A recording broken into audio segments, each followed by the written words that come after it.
안녕하세요. 저는 지극히 평범한 40대 초반의 학원 강사이자 홀로 한 아이를 키우는 싱글맘입니다. 혹시 미꾸라지 한 마리가 온 웅덩이를 흐려놓는다는 말 알고 계시나요? 저는 그 미꾸라지와 미꾸라지의 가족들 때문에 피해를 보고 결국 이혼까지 하게 된 사람이에요. 오늘은 그 얄미운 미꾸라지 가족에 대해 이야기해보려고 이렇게 직접 사연을 신청하게 됐어요. 결혼 전 남편은 관리를 아주 잘하는 사람이었습니다. 어떤 관리냐면 본인과 본인의 집안에 대해 포장을 아주 잘하는 사람이었죠. 처음에 그 사람에게 들었을 때는 정말 괜찮은 집안이라고 생각했습니다. 시부모 두 분은 가서 직접 뵐 때마다 항상 웃는 얼굴에 저에게 시집와주면 너무 좋을 것 같다며 항상 칭찬을 해주기 바빴어요. 물론 저도 그 사람들의 그런 면만 보고 판단한 건 아니었습니다. 남편은 끊임없이 제게 잘해주었고 당연히 결혼해도 그럴 수 있을 거라고 착각했던 것뿐이죠. 물론 저도 결혼하고 나서도 남편이 저한테 그렇게 헌신적일 거라고 100% 믿지는 않았습니다. 그렇잖아요. 결혼하고 바뀌는 사람이 얼마나 많은데. 그런데 결혼을 하고 보니 상황은 생각보다 복잡했습니다. 남편과 시모는 욕심이 많은 편이었습니다. 결혼 전에는 정말 전혀 몰랐던 부분이었습니다.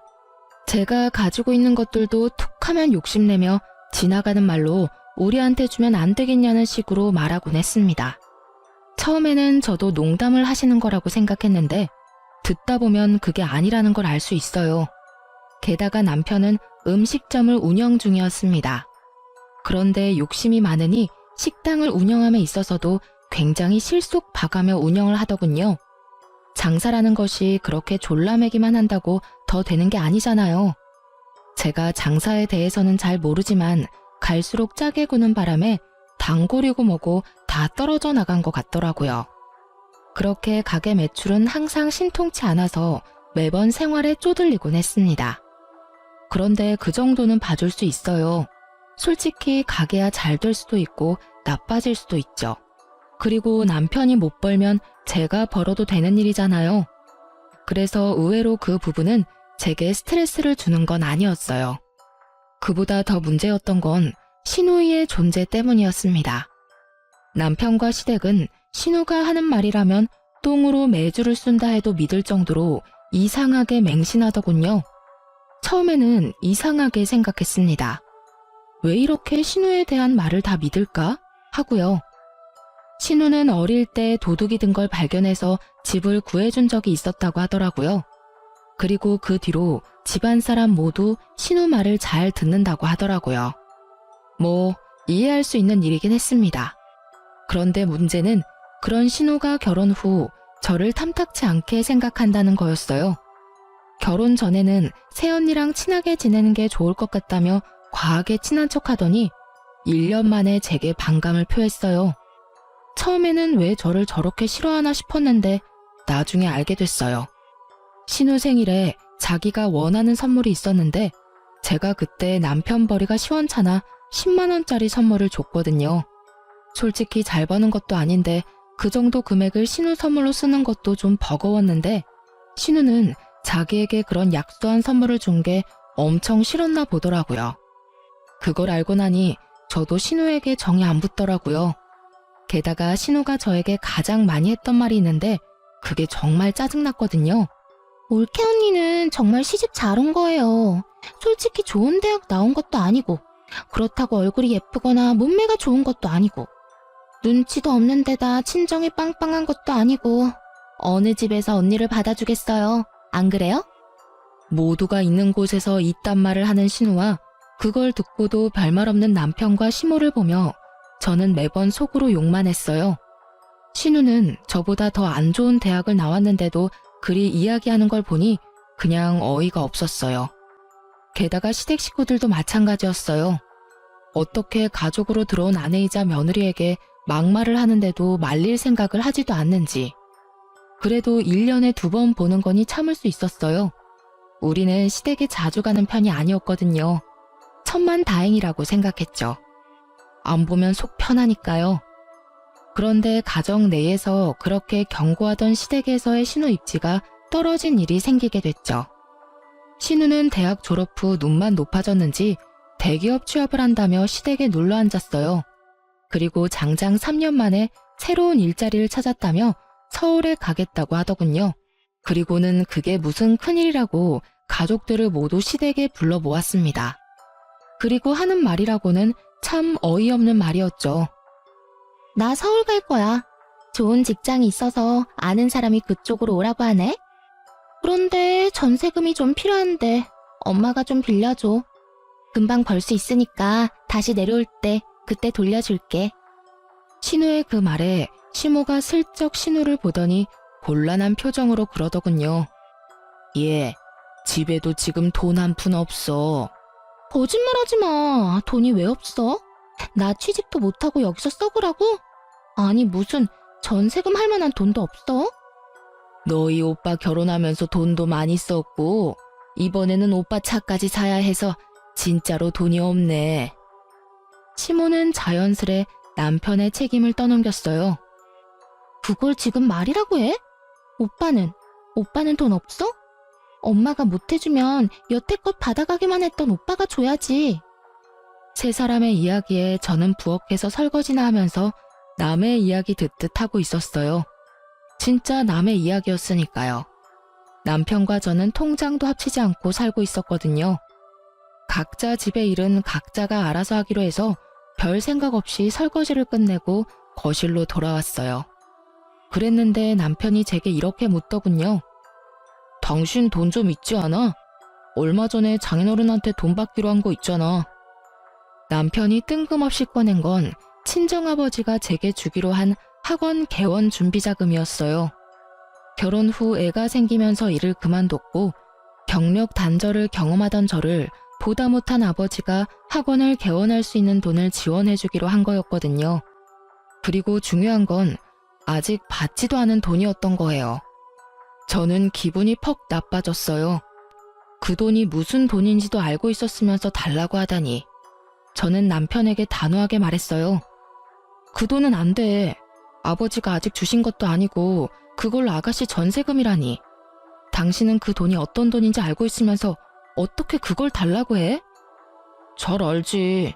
그치만 우리만 잘 살자고 하는 것도 그렇잖아. 어려울 땐 가족끼리 돕고 사는 거고. 자, 욕심은 그만 부리고. 그게 욕심이야? 우리 아버지가 나 개원하라고 준 돈을 왜 그렇게 써야 해? 그리고 그 돈 내 돈이 아니야. 그럼 부모님한테 물어봐야 하는 게 맞고 아버지가 그 돈으로 아가씨 전세자금 준다고 하면 줄 것 같아? 그러니까 장인어른한테는 당신이 쓴다고 하고 빌리면 되지. 뭐? 나더러 거짓말까지 하라는 거야? 거짓말이라기보다 선의의 거짓말이라고 생각해. 당신은 가만 보면 욕심이 많더라. 왜 그렇게 악착같이 하나도 안 뺏기려고 하는 건데? 솔직히 내 동생이 남도 아니잖아. 누가 욕심이 많아. 솔직히 우리 집 힘들 때 당신이 도와준 적 있어? 처가댁은 잘 살잖아. 뭘 또 도와주고 말고 해. 저번에 우리 부모님 강릉까지 친척 돌잔치 갈 때 차 운전 좀 해달라는 건 안 해줬잖아. 당신 쉬는 날이었는데도. 욕심은 당신이야말로 부리고 있는 거지. 우리는 적어도 당신한테 돈 달라고 한 적 한 번도 없어. 우리가 모은 돈이면 나도 당신한테도 권리가 있으니까 빌려줘도 상관없다고 생각해. 하지만 우리가 모은 돈도 아니고 우리 아버지 돈이야. 그 돈을 어떻게 나한테 그런 식으로 쓰라고 말할 수가 있어? 아, 그럼 어떡하라고. 동생이 필요하다는데 그런 것도 못 해줘? 내가 오빠인데. 오빠면 오빠답게 도와주면 되지. 어차피 이번에 새로 차 사기로 하고 어머님한테 돈 받은 거 있지?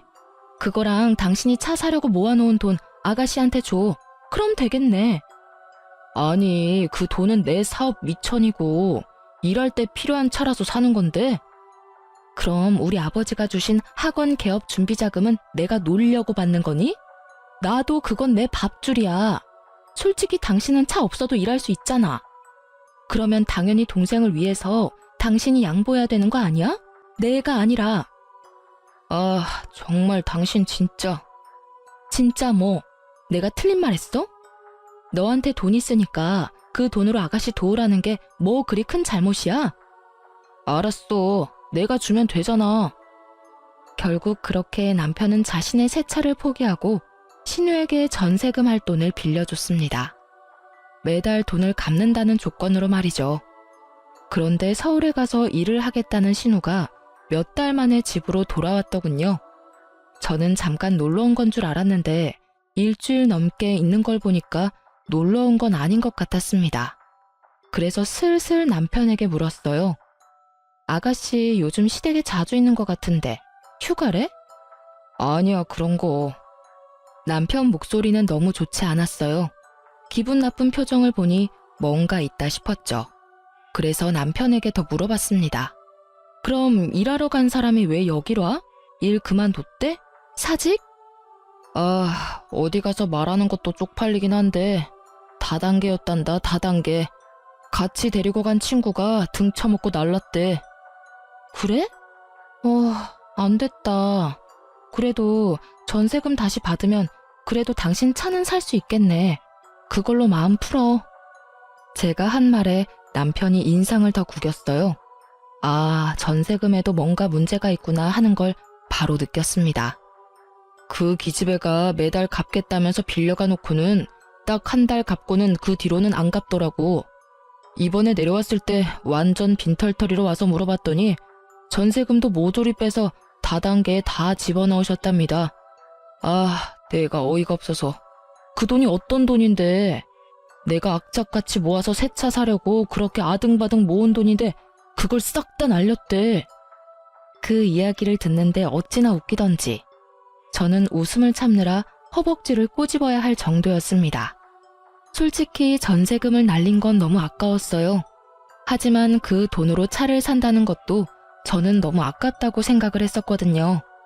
그렇지만 본인 돈이니 저는 어떻게 할 도리가 없었고 그 와중에 사고치는 동생한테 빌려줬다가 다 날린 걸 들으니 어이도 없었죠.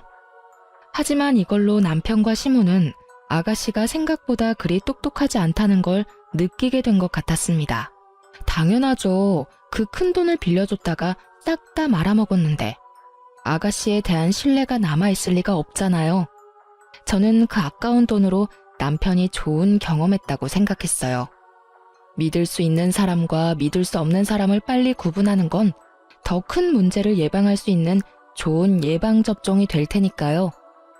남편이 믿던 도끼에 발등 찍히던 때 저는 개원한 학원에서의 일이 잘 풀려 돈도 잘 벌고 있었기에 남편의 괴로움이 눈에 들어오지 않았어요.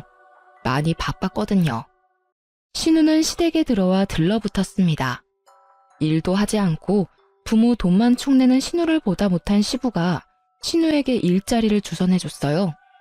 시부 친구분이 하시는 중소기업에 취직을 하게 됐죠.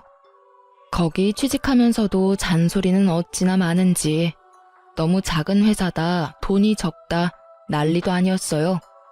그렇지만 오빠 돈까지 다 날려먹고 집에 붙어있는 상황이니 어쩔 수 없이 취직한 거죠. 오빠가 나서서 날려먹은 돈 빨리 일해서 갚으라고 하니 불평불만이 쑥 들어가 버렸거든요. 그렇게 집안이 좀 안정된 줄 알았는데 의외의 일로 그 평화가 깨졌어요. 제 SNS 때문에요. 하루는 신우가 아주 호들갑을 떨며 제게 말을 붙여오더군요. 올케 언니 SNS 보다가 정말 괜찮은 남자 봤는데 혹시 이 사람 결혼했어요? 신우가 콕 집어 보여준 남자는 저의 어린 시절 소꿉친구였어요. 어릴 때 같은 아파트에서 자란 친구로 저희 친정엄마와 그 친구 엄마가 친한 사이였거든요.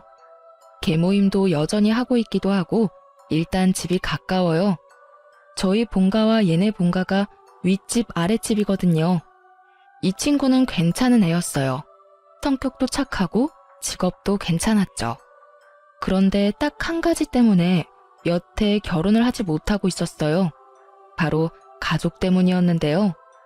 홀어머니의 누나가 위로 셋이나 있는 결혼 상대자로서는 좀 부담스러운 가족 구성이었거든요.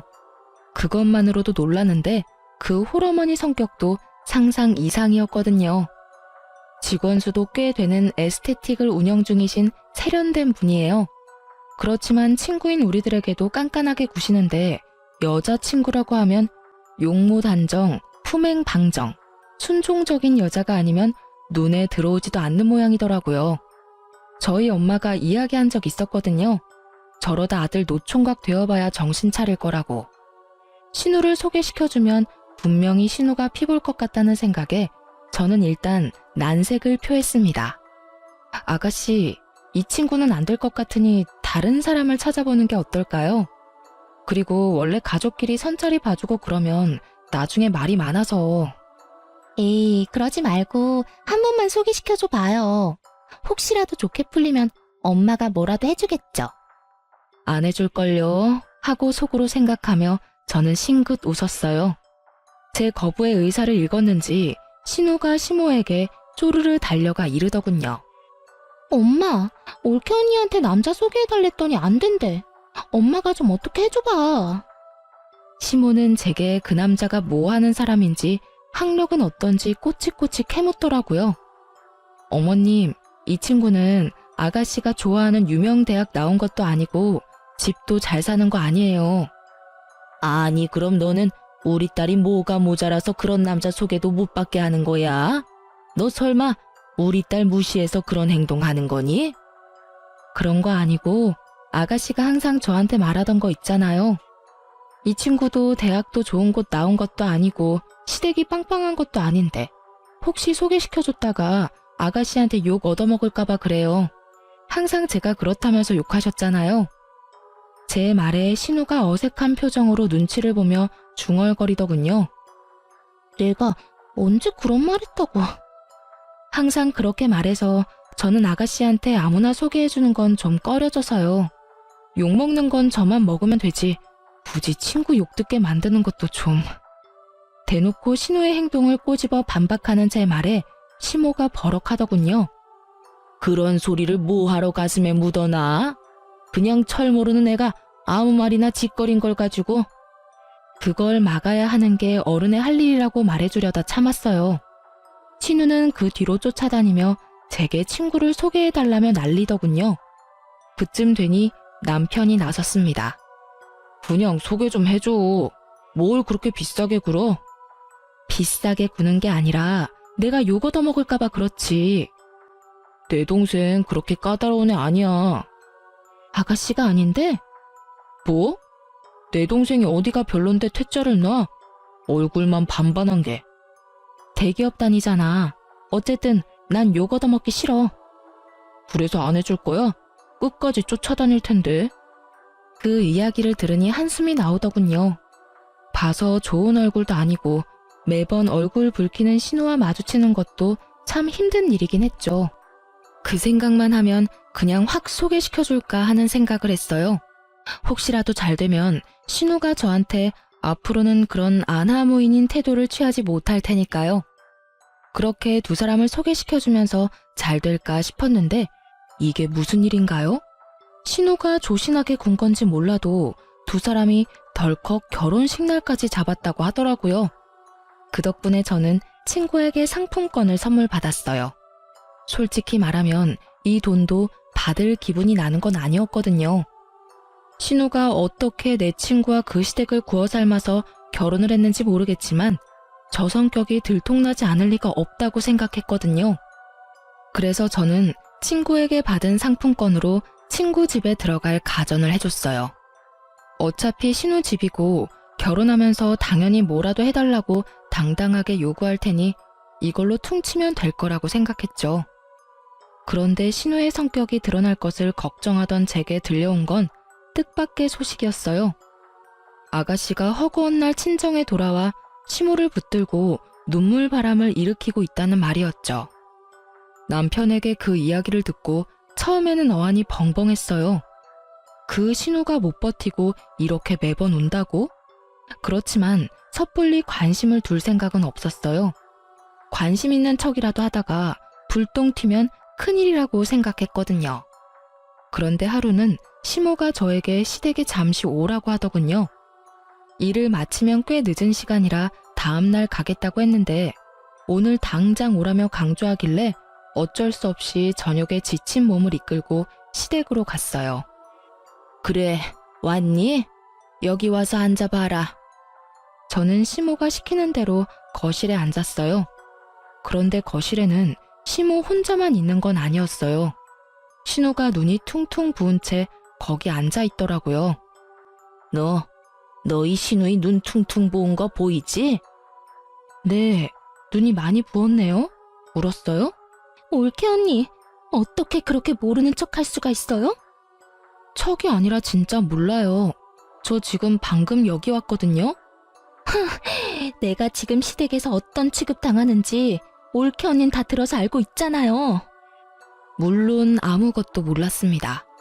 그 친구랑 소꿉친구라고 해도 그렇게 세세한 것까지 이야기하는 친구는 아니었고 두 사람의 일과 관련된 건 절대로 제게 이야기하지 말라고 그 친구에게 신신당부를 해뒀거든요. 중간에서 끼이면 골치 아프니까요. 누구한테 뭘 듣는데요. 시댁에서 일이 있었으면 시댁 가서 풀어야지. 여기 와서 저를 부르면 일이 해결이 돼요? 엄마, 봤지? 올케 언니 진짜 냉정해. 자기가 나를 이렇게 만들어 놓고. 제가 아가씨 온 거랑 무슨 상관이 있는데요. 알아듣게 이야기를 좀 해봐요. 오늘 얘 시어머니가 얘한테 뭘 시켰는지 아니? 일 그만두고 남편 내조나 하라고 했단다. 이게 세상에 어느 나라 일이야? 여자는 왜 일도 못하게 해? 내조 하라면 할 수 있어. 그런데 일 그만두고 어머니 따라다니면서 하나부터 열까지 다 배우라잖아. 저번엔 제사 지내면서 내가 아무것도 모른다고 어머님이 얼마나 구박을 하는지. 아니, 어떻게 첫 술에 배가 불러. 나중에 하다 보면 다 늙게 되어 있는 건데. 그제야 언뜻 감이 왔어요. 완벽을 추구하는 신우의 시모와 그저 놀면서 식탁에 숟가락만 얹고 싶은 신우 사이에 알력 다툼이 생긴 것 같더라고요. 친구가 대기업을 다니면서 돈 버는 건 나쁘지 않으니 신우에게 일 그만두고 시모와 다니며 집안일이며 시댁 관한 일들을 가르쳐줄 생각이었던 것 같더라고요. 그런데요? 그런데요? 지금 그런데요라는 말이 나와요? 언니가 날 그 사람한테 소개시켜줬잖아요. 왜 그때 시댁이 이런 곳인지 이야기도 안 해줬어요? 제가 그 집에 시집 가본 것도 아닌데 그 집에서 며느리를 어떻게 대하는지 제가 어떻게 알아요. 그리고 서로 좋아서 결혼했으면 그런 일이 있을 때는 남편한테 이야기해야지. 왜 저한테 와서 이야기하시는 거예요? 지금 말하는 의미를 모르겠네요. 올케 언니가 소개시켜줬으니까 언니가 책임져야죠. 어이없는 신우 말에 저는 눈만 껌뻑거리고 있었어요. 제가 뭘 들었나 싶었거든요. 허구한 날 애가 울면서 친정에 오는데 어떻게 가만히 있어? 네가 소개시켜줬으니까 네가 책임져. 언제는 소개시켜달라고 소개시켜주라고 그렇게 난리를 치더니 이제 상황이 조금만 바뀌니 도리어 제게 책임을 지라고 하다니 정말로 어이가 없었어요. 어머님, 책임을 어떻게 질까요? 솔직히 저 그때 소개 안 해주겠다고 계속 거절했었잖아요. 그런 저를 소개해주라고 설득한 게 어머님이랑 남편이었고 결국 제가 세 사람 등살에 못 이겨 소개를 시켜드린 거잖아요. 그런데 무슨 책임을 어떻게 지라고요? 언니가 우리 시댁에 전화해서 나 좀 그만 괴롭히라고 해줘요. 진짜 나 미치겠어요. 제사는 뭐가 그렇게 많은지 게다가 행사도 많고 매번 그런 일 있을 때마다 요리며 청소며 나한테 다 맡기고 이건 며느리가 아니라 노비잖아요. 그러니까 언니가 책임지고. 신우의 울먹이는 말에 저는 웃음이 나오는 것을 억지로 참았어요. 아가씨, 저는 그 집안 사람과 그런 이야기를 나눌 만큼 가까운 사람이 아니에요. 아시겠지만 엄마끼리 친한 것뿐이고 저는 그 친구 어머님이랑 따로 대화를 나눠본 적도 거의 없어요. 그런 제가 뭐라고 아가씨 시어머니에게 이야기를 해요. 솔직히 그건 선을 넘는 거라고 생각해요. 그러니까 이 부분은 아가씨가 감당할 문제죠. 그래서 책임 못 진다는 이야기예요? 너무 하잖아요.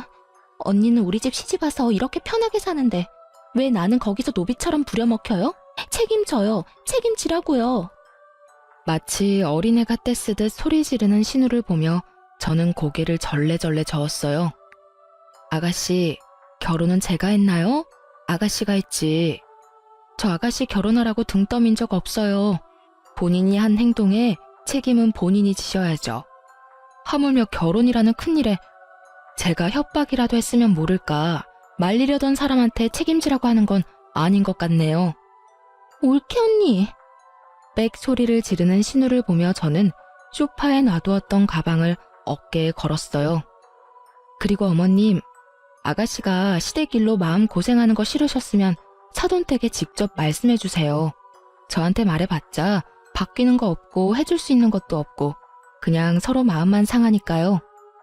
제가 그렇게 이야기하자 시모가 얼굴 한가득 당황한 표정으로 저한테 소리를 지르더군요.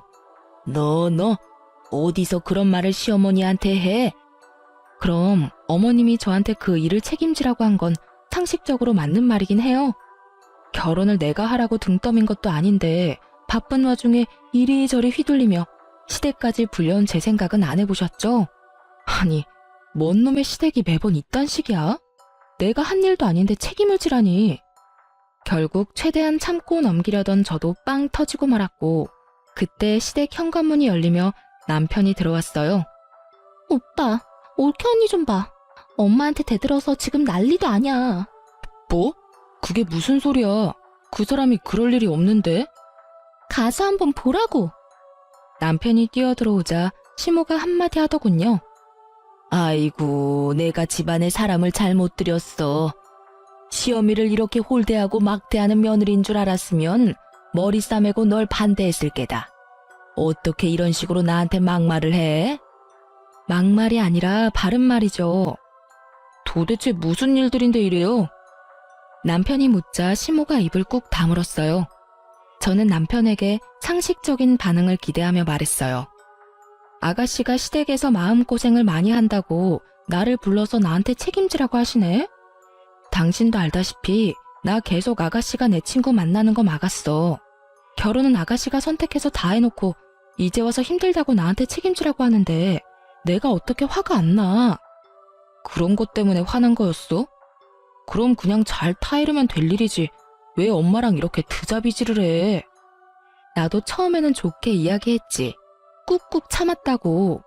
그런데 끝까지 나더러 책임을 지라고 하잖아. 나도 오늘 늦게까지 일하느라 힘들고 지쳤는데 왜 그딴 쓸데없는 일로 불려와야 하는데? 자기의 일은 스스로 하자. 몰라? 내가 협박했어? 등 떠밀었어? 하지 말라는 거 해놓고 결국은 남 탓. 시어머니도 시어머니지만 신우도 그래. 어떻게 나한테 책임 전가를 하려고. 오빠, 이거 봐. 우리 집에 아주 이빨을 드러내잖아. 푸념 정도는 할 수 있잖아. 그걸 못 참고 엄마랑 나한테 화를 내고. 그게 푸념이에요? 힘든 사람 불러서 정신적으로 한계까지 몰아붙이는 게. 오빠, 이 상황은 모두 새언니가 잘못한 거야. 아니다. 엄마가 올케 언니한테 위자료 청구하면 되지. 거기에 나에 대한 정신적 위자료까지 청구하고. 여태까지 우리가 새언니한테 못한 게 뭐가 있어? 새언니가 우리한테 못한 것만 가득인데. 그거 가족끼리도 가능한 건가? 선을 훨씬 넘어버린 신우의 말과 거기에 동조하는 듯한 남편의 말에 저도 열이 심하게 받았어요. 당신 진짜 왜 이래? 뭐? 정신적 위자료? 그 돈 줄 바엔 차라리 당신이랑 이혼을 하고 말지. 근데 당신이 시댁까지 와서 이렇게 행패 부리고 있는 건 사실이잖아. 지금 꼴을 보라고. 당신이랑 어머님은 아가씨가 하는 말이라면 똥으로 매주를 쏜데도 믿을 사람들이잖아. 거기다가 지금 이 상황에서 누가 봐도 피해자는 나라고. 나는 아무것도 모르고 일하다가 어머님한테 불려서 여기까지 와서 이런 소리 듣고 있는 거라고. 근데 왜 내가 정신적 위자료를 줘야 하는데? 내가 받았으면 받았지. 정말 당신 나하고 이혼하고 싶어서 그래? 참다 못한 저는 강력한 한 방을 날렸습니다. 솔직히 말해서 이게 이혼까지 갈 상황은 아니라고 생각은 했어요. 하지만 저 사람들 하는 이야기 들어보니 제가 이 정도로 세게 나가지 않으면 해결될 게 아무것도 없을 것 같더라고요. 역시나 그런 생각이 먹혀든 건지 남편은 제게 미안하다며 변명을 하더군요. 여보, 이혼이라니. 나는 그런 생각으로 한 이야기 아니야. 그런 말 하는 게 얼마나 자기 딴에는 마음이 안 좋았겠어. 뭐야, 오빠? 지금 언니 편 드는 거야? 내가 있는데 내가 지금 이렇게 힘든데 왜 언니 편을 드는 거야? 넌 좀 가만히 있어. 여보, 미안해. 앞으로는 그런 실언 안 할게. 헤어지다니. 우리 애도 아직 어리고. 남편이 저 자세로 나올 수밖에 없는 이유를 저는 잘 알고 있었습니다. 지금 현재 우리 집에서 돈을 더 많이 버는 사람은 저였거든요. 거의 모든 가게의 생활비를 담당하고 있다 보니 저에게 매달릴 수밖에 없었겠죠. 그렇지만 솔직히 용서가 되지를 않더라고요. 어떻게 신우 말 한마디에 저한테 정신적 위자료 운운할 수 있는지. 그래서 당분간 냉랭한 시간이 지속됐죠. 저는 제가 당연히 화를 내도 되는 상황이라고 생각했어요. 사과만 하면 다인가요? 제가 이미 상처를 다 받았고 시댁이 제게 상처를 준 장본인들인데. 그런데 며칠 뒤에 청천벽력 같은 말을 남편이 제게 하더군요. 할 이야기 있어. 잠깐 가게로 와. 나 이제 불려가고 그러는 거 싫으니까 당신이 집에 와서 얘기해. 일방적인 통보에 저도 일방적인 통보로 응수했습니다. 그날 저녁 남편이 집으로 걸어 들어오는데 표정이 그리 좋지 않더군요. 무슨 할 말인데? 빨리 해. 피곤해서 씻고 자고 싶으니까. 우리 이혼하자. 당신이 우리 엄마랑 동생한테 그동안 나쁘게 대한 것 솔직히 용서하고 싶지 않아. 당신이랑 나랑 잘 안 맞는 것도 안 맞는 거지만 우리 집이랑 당신이 너무 안 맞아. 다 필요 없으니까 우리 이혼해. 저는 정말로 당황했습니다. 왜 갑자기 이 남자 입에 이혼하자는 말이 나온 건지요? 제가 이혼하자고 말해도 모자랄 판인데. 이혼? 당신 진짜 나한테 이혼하자는 거야? 그래, 이혼. 당신이 하고 싶다고 했던 이혼. 재산 분할이며 위자료며 다 법대로 처리할 거야. 나중에 별말 나오지 않도록. 괜찮지? 위자료 같은 소리하고 앉아있네. 이보세요. 위자료는 잘못한 사람이 피해를 당한 사람한테 주는 거야. 지금 이 상황에서는 누가 보나 내가 피해를 당한 사람이라고. 지나가는 사람 100명 붙들고 100명한테 물어봐. 다 당신네 가족들한테 문제가 있다고 할걸? 그런데 뜬금없이 나한테 위자료? 그거야 소송해보면 될 일이고. 어쨌든 이혼하자. 당신이랑 더는 같이 살고 싶지가 않아. 정말 어이가 없었습니다. 이렇게 일방적이고 갑작스럽게 이혼을 통보할 수 있나요? 싸워서 홧김에 그렇다고 하기에는 남편이 서류까지 들고 왔더라고요. 열은 받았지만 그래도 이렇게 갑작스러운 일에 저도 감정적으로 대응할 수 없어서 남편에게 시간을 갖자고 말했어요. 일주일만이라도 저는 그 일주일 안에 남편의 마음이 왜 변했는지를 찾아보려고 했거든요. 그런데 의외의 장소에서 알게 됐어요. 이혼을 이야기하러 남편 가게에 들렀는데 남편이 잠시 직원만 놔두고 화장실을 갔더라고요. 그때 노트북 화면에 남편이 나누고 있던 메신저 대화 내용이 눈에 보이더라고요. 실시간으로 대화 내용이 갱신되는데 보다가 뒷목 잡을 뻔했어요. 신우랑 나눈 대화였는데 고 여우 같은 신우가 남편에게 열심히 바람을 불어넣고 있더군요. 내가 알아보니까 혼인 후에 마련한 재산은 재산 분할에 들어간대. 내가 저번에 말했잖아. 언니가 개원한 학원도 재산 분할 들어간다고. 그러면 못해도 오빠가 돈 더 많이 받지 않겠어? 게다가 언니가 우리 집에서 못되게 굴던 거 증거 찾아서 위자료 소송해도 되고. 어딜 보나 오빠한테는 이득이지. 갑자기 이혼하자는 건 결국 돈 때문이었어요. 그러면서 재산 분할 나오면 꼭 너한테도 떼어줄 테니 걱정 말라는 남편놈 대답까지 다 봤어요. 그걸 보고 나니 남편과 대화를 하려고 기다릴 필요가 없더군요. 나가려던 그때 남편놈이 들어오더군요. 순식간에 꼴 보기 싫어지더군요. 무슨 이야기 하러 왔어? 나 설득하려는 거면 소용. 이혼하자. 당신이 이렇게 이혼하자는데 내가 매달릴 필요가 없지. 솔직히 지금 이혼해봐야 손해보는 건 당신이고 그 이야기 하려고 온 거야. 그럼 이혼 서류 내놔. 내가 지금 당장 작성해서 줄 테니까. 정말? 제가 이혼을 해주겠다고 하니 남편놈이 갑자기 당황하더라고요. 왜? 내가 안 해줄 것 같았어? 해줄게 하면 되지. 뭐가 문제야? 나중에 딴 말하기 없기야. 그리고 진짜로 법대로 다 나누기로 하는 거 알지? 안다니까. 걱정하지 마. 저는 남편 놈의 얄팍한 수에 코웃음을 치며 이혼을 하기로 했어요. 그리고 이혼은 소송으로 진행됐습니다. 저도 변호사를 찾아갔죠. 그리고 이혼 판결이 났는데 남편이 제게 위자료를 지급하고 재산 분할도 제가 원하는 것만큼 나왔더라고요. 그런데 판결 이후 남편 놈에게서 전화가 왔어요. 받지 않으려니 제 학원까지 쳐들어왔더군요. 결국 밖으로 데려나가서 이야기를 했어요. 전 남편은 지나치게 흥분한 상태였어요. 당신 중간에 무슨 짓 했어? 재산 분할도 엉망진창이고 위자료는 내가 왜 당신한테 줘야 하는데? 왜? 뭐가 잘못됐어? 아, 내가 있는 학원이 재산 분할에 들어가지 않은 것 같아서 그래? 제 말에 전 남편이 허를 찔린 듯 아무 말을 못하더군요. 내가 그 속셈 모를 줄 알았어? 학원까지 날름하고 싶었나 본데 그거 내 명의로 설립된 학원 아니야. 실제로 아버지가 운영하는 학원이고 나는 거기에서 고용되어 일하는 직원이지. 이제 설명이 됐어? 뭐? 그거 학원 개원 자금이었다며. 그런데 왜 장인어른 이름으로 되어 있어? 당신이나 시어머니나 옛날부터 신우한테는 간이며 쓸개며 다 빼다 줄 것처럼 굴길래 아버지한테 아버지 이름으로 해달라고 내가 부탁했어. 내 이름으로 되어 있으면 언제 뺏길 줄 모르잖아? 저번에도 돈 받기 전에 신우 전세금으로 뺏길 뻔했고.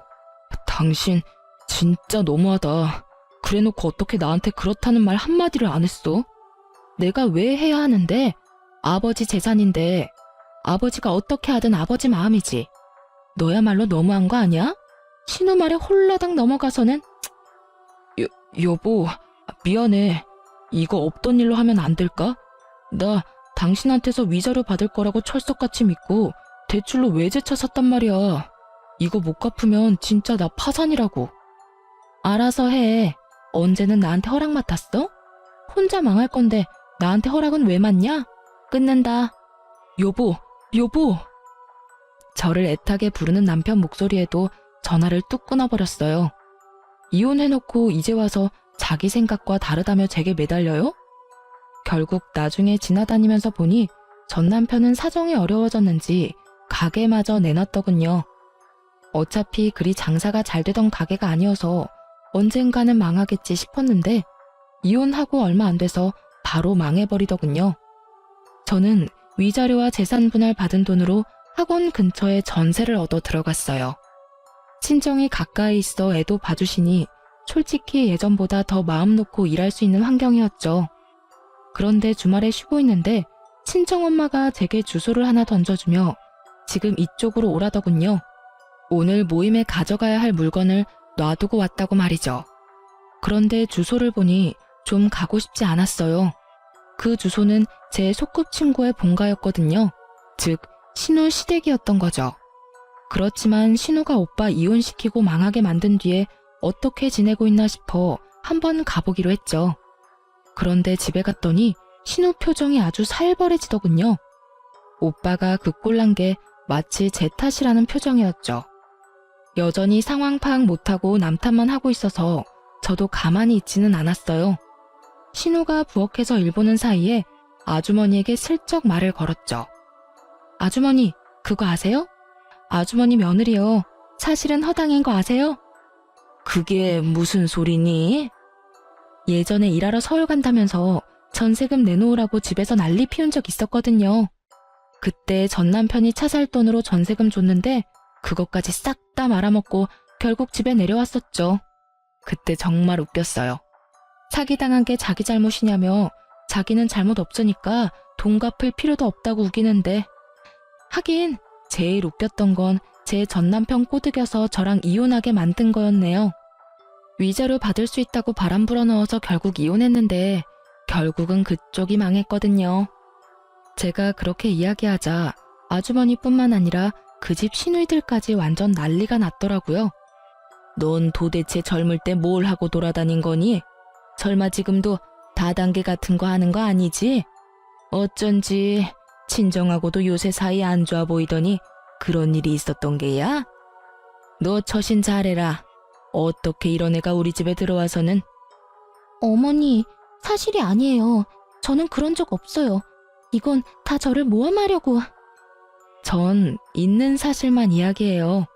다 끝난 마당에 무슨 거짓말을 해요? 판결이 그렇잖아요, 판결이. 그런데도 이렇게 아가씨는 멀쩡하게 결혼 생활 잘 유지하고 있는 거 보면 신기하네요. 그러니까 올케는 가만 보면 참 운이 좋은 것 같아. 솔직히 대학도 별로고 얼굴이나 몸매도 그닥 좋은 것도 아니고 일은 지지리도 못하지 사고는 치고 다녔지. 내 동생 아니었으면 어디 시집이나 갔겠어? 제가 들었던 그 대사를 말해주는 친구의 누나를 보며 저는 속으로 웃음을 겨우 삼킬 수 있었어요. 저는 언니 옆에서 웃으며 말했어요. 그래도 다 과거의 일이고 사람이잖아요. 분명히 훈육하면 사람도 바뀔 테니 아주머니와 언니들이 잘 교육해주면 되죠. 빈틈없이 꼼꼼하게.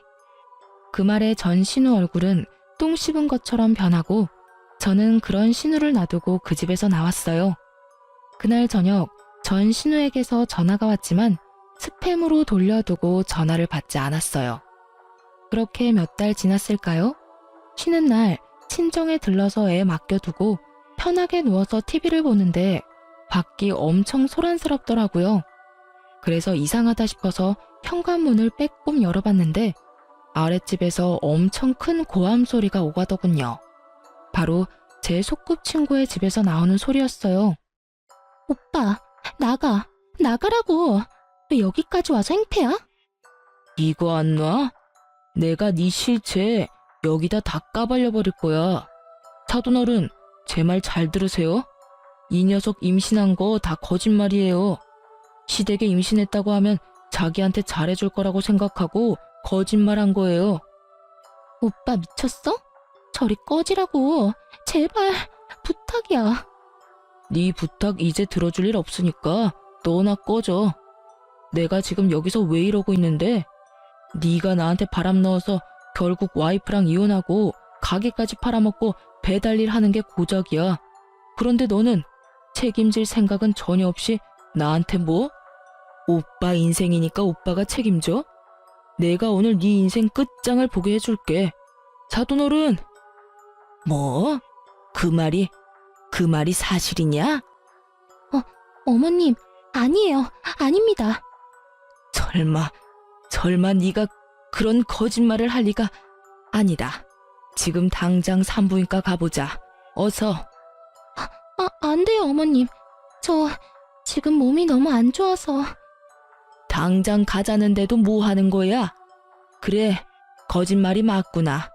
네가 나한테 거짓말을 했어. 내가 손주를 얼마나 기다렸는데 네가 네 년이 이 집에 들어오고부터 우리 집에 망조가 들었어. 안 되겠다. 너 당장 나가. 내 집에서. 그리고 우리 아들 집에서도 당장 짐 싸서 나가. 당장 안 나가면 경찰 불러서 쫓아낼 거야. 어머님, 용서해주세요. 너무 힘들어서 그랬어요. 결국 두 사람 모두 아랫집 아주머니에 의해 쫓겨났더군요. 저는 거기까지 듣고 조용히 저희 집으로 올라왔어요. 서로가 서로에게 독이 되어버린 남매를 보며 저는 몰래 본가에서 고소하게 웃었어요. 제 인생 망치려고 할 때 자기 인생은 완벽할 줄 알았던 두 사람이 결국은 서로를 저격하는 바람에 본인들 인생까지 조져버렸네요. 다른 사람을 괴롭힐 때는 자기도 그렇게 당할 수 있다는 생각을 두 사람은 평생 안 해본 것 같아요. 원래 다 뿌린 대로 거두는 법인데 말이죠. 역시 다른 사람한테 패 끼치며 살면 안 된다는 걸 또 배웠네요. 여러분, 그럼 지금까지 제 사연 시간 내서 들어주셔서 감사합니다. 오늘도 좋은 하루 되세요.